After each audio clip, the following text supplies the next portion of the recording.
जंगल का राज पार्ट 2। सुबह जब गांव वालों ने रवि की लाश देखी तो पूरे गांव में दहशत फैल गई। लोग एक दूसरे से फुसफुसा रहे थे। फिर वही बांस का झुरमुट, वही सफेद साया किसी की गर्दन मोड़ देता है। दादाजी, जिनके पास रवि छुट्टी बिताने आया था, बिल्कुल चुप खड़े थे। उनकी आंखों में आंसू थे, लेकिन चेहरा गंभीर। उन्होंने धीरे से कहा, मैंने चेतावनी दी थी, पर इस बार मामला और गहरा है। गांव के कुछ बुजुर्ग इकट्ठा हुए और उन्होंने बताया कि यह आत्मा कोई साधारण प्रेत नहीं, यह एक श्रापित आत्मा है। कई साल पहले एक औरत के साथ गांव के पास जंगल में घोर अत्याचार हुआ था। वह चीखती रही, रोती रही, पर किसी ने मदद नहीं की। उसी दर्द के साथ उसे मौत के घाट उतार दिया गया और तभी से उसी का साया उसी बांस के झुरमुट में भटक रहा है। हर उस इंसान की मौत के बाद जिसकी गर्दन टूटी मिलती है, उसके हाथ में हनुमान चालीसा की वही पुरानी किताब होती। गांव वाले मानते थे कि यह आत्मा चाहती है कि कोई उसका श्राप तोड़े, लेकिन कैसे, ये किसी को नहीं पता था। रवि की मौत के तीसरे दिन रात के समय गांव के पुजारी को एक सपना आया। सपने में वही सफेद साया उनके सामने खड़ा था और फुसफुसाया, मुझे मुक्ति चाहिए, वरना हर अमावस्या पर कोई मरेगा। पुजारी हड़बड़ा कर उड़ गए। उन्होंने गांव वालों को बताया कि अगली अमावस्या जो 5 दिन बाद है, उससे पहले हमें एक उसकी आत्मा की शांति पूजा करनी होगी और हमें उस आदमी को उसके सामने खड़ा करना होगा जिसने उसके साथ वह अत्याचार किया। लेकिन जंगल का रास्ता बंद था, कोई भी वहां जाने की हिम्मत नहीं कर रहा था।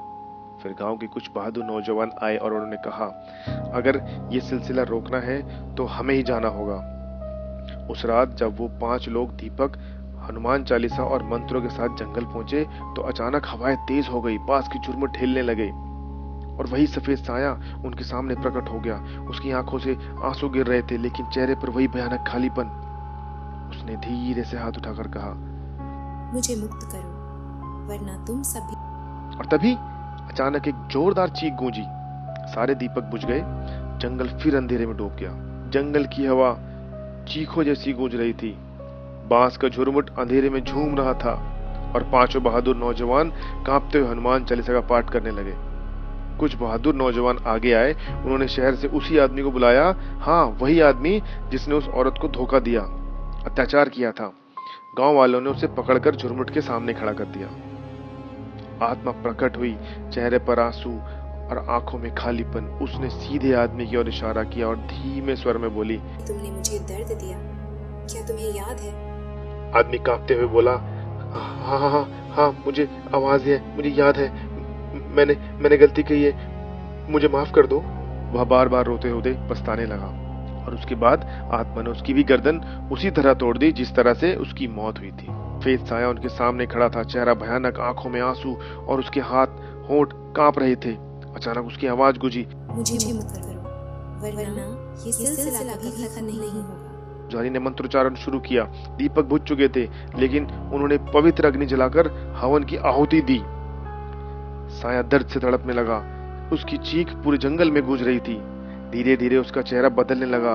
उस डरावने रूप के पीछे एक साधारण औरत का चेहरा नजर आने लगा। थका हुआ, आंसुओं से भीगा हुआ, उसने कांपते हुए कहा, मुझे मेरे पापों और मेरे दर्द से मुक्ति दो। गांव वालों ने एक साथ पुकारा, जय श्री राम, जय बजरंगबली। जैसे ही अंतिम मंत्र पूरा हुआ, अचानक एक तेज रोशनी बांस के झुरमुट के पीछे से फूटी। वह सफेद साया धीरे धीरे आकाश की ओर उठने लगा। उसकी आंखों में आंसू गिरते रहे, लेकिन इस बार वे आंसू डर के नहीं, सुकून के थे। धन्यवाद, तुम सबने मुझे शांति दी। अब ये श्राप कभी किसी को नहीं सताएगा। और देखते ही देखते वह रोशनी के साथ गायब हो गई। जंगल की हवाएं शांत हो गई। बांस का झुरमुट स्थिर हो गया। उस दिन के बाद उस जंगल के रास्ते लोग बेखौफ गुजरने लगे। अब ना कोई गर्दन टूटी, ना किसी के हाथ में वह पुरानी हनुमान चालीसा की किताब मिली।